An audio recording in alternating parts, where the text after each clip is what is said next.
to another edition of GooberPasta. Do you get calls from telemarketers? Really? Then you'll find this tale quite spooky. It wasn't uncommon for me to get phone calls from telemarketers. I'd given out a lot of my information to a lot of different companies like grocery stores and gas stations and places where I bought clothes, so my information got sold a lot. I would just get angry with them, yell and scream, and then start crying after I hung up the phone because I don't do well with confrontation. This one was different. There was just something bizarre about this phone call. I knew it was a telemarketer because the number came up unlisted for a while. The phone rang, another unlisted number. I answered it. Hello? Would you like to buy some pants? No, sir. I am not interested in purchasing any pants. But thank you, though. Please remove my number from your calling list. Would you like to buy some pants? I said no, and then I hung up the phone. 5 minutes later, my phone was ringing again, and it was an unlisted number. I answered. Hello? Would you like to buy some pants? No, I told you I'm not interested in purchasing any pants from you. Now please, quit calling me. I hung up, very frustrated. I guess I could just let these phone calls go to my voicemail, but I'm kind of a dipshit, and I just like to answer the phone and get angry at the people that are on the phone. I knew I was going to get very angry if this guy called again. And sure enough, probably not more than 2 minutes later, my phone began to ring again. It was another unlisted number. So I picked up the phone. Hello, I said with a very stern voice.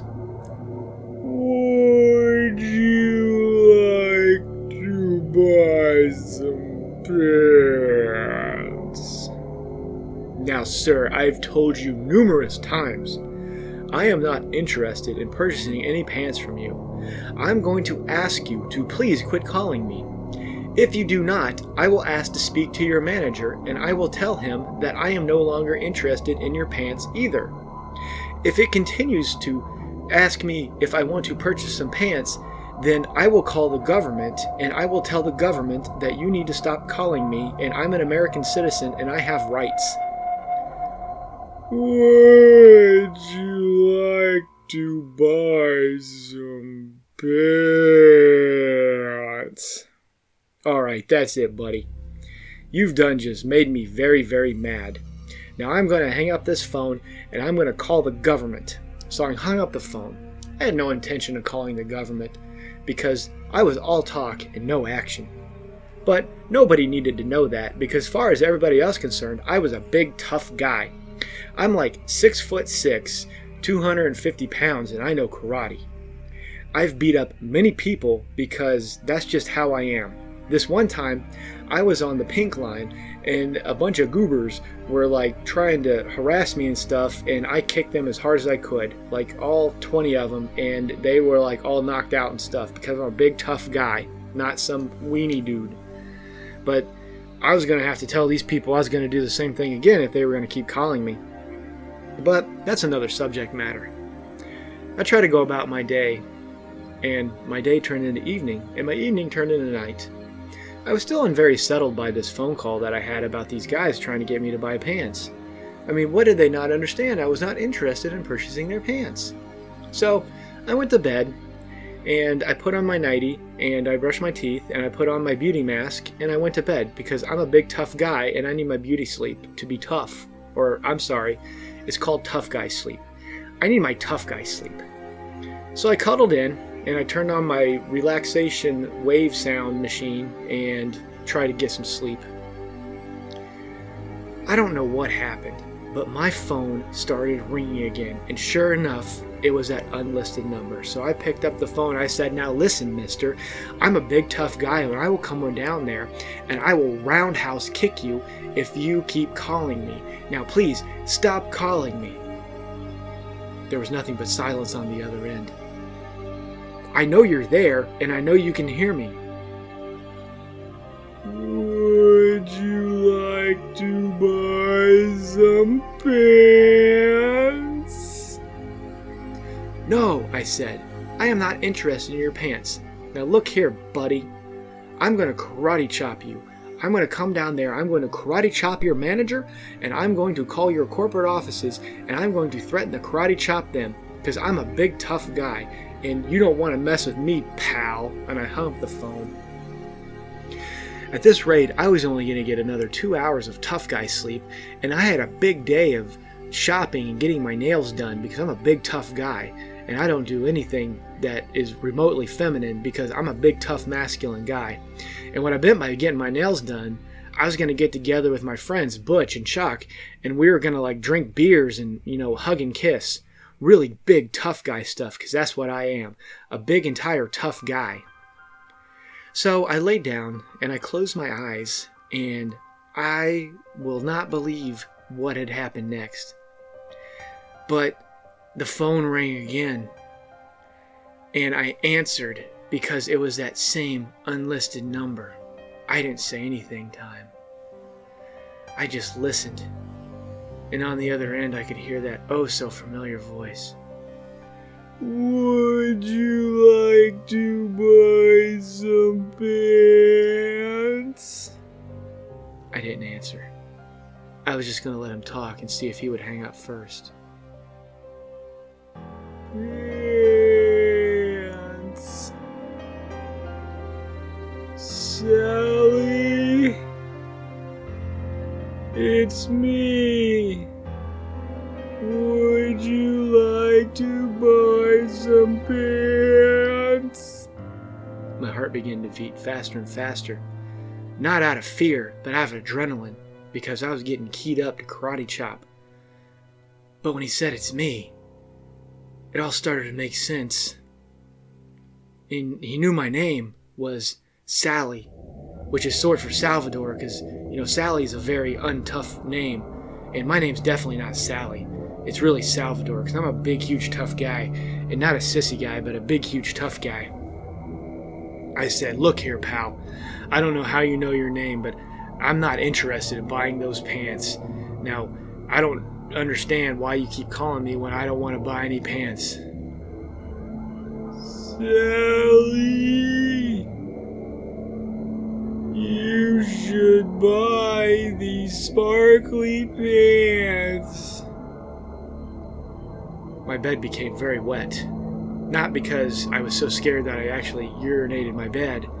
I was so scared with all the fear that I had for this guy because of what I was going to do to him when I caught him because he asked me to buy the sparkling pants. There was only one person that had ever sold sparkly pants, and that was my father. He was a sparkly pants salesman, and he died back in 1996 in the sparkly pants factory explosion. There was body parts and glitter everywhere. They had to bury him in a urn because there was just too much glitter. His body remains were just so sparkly. I put my mouth up to the receiver of the phone, and my voice got really high-pitched, not because of fear, but because of adrenaline, because that's what happens when I get really tough, is, my voice gets really high. "Dad," I said. "Yes, Sally. You must buy these pants to free my soul." Oh boy. I had no idea that it was the dead spirit of my father calling me, and he was stuck in limbo, and the only way that his soul was going to be able to cross over was for me to buy some sparkly pants from him. I began to weep. Not because it was so nice to hear my father's voice and I'm very effeminate, but because it was all the adrenaline It just made me very teary-eyed and stuff because all I could think about was how, not scared I was and how tough I was. Okay, Dad, I'll buy these pants. My voice is still high-pitched from all the adrenaline and definitely not from fear. Do you take a check? No. Only card. Visa or MasterCard. Well, I guess I was going to have to put it on my Visa card. So I did. I gave him the numbers, the expiration date, and the 3 security numbers off the back. I said, Dad, how long will it take me to get these pants? 3 to 6 weeks. Goodbye, Sally. You always were a little pussy ass bitch.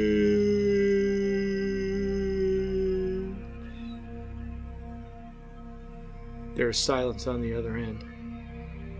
But ignore that last part that my father said. I'm definitely not a pussy ass bitch. I'm a very tough guy. But I guess I could go to bed and I could finally get my tough guy sleep knowing that my father's soul was at rest. It sure was nice to hear his voice again. I do miss him, but he is a big liar. I'm really a tough guy.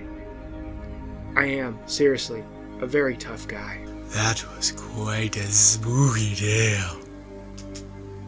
Until next time.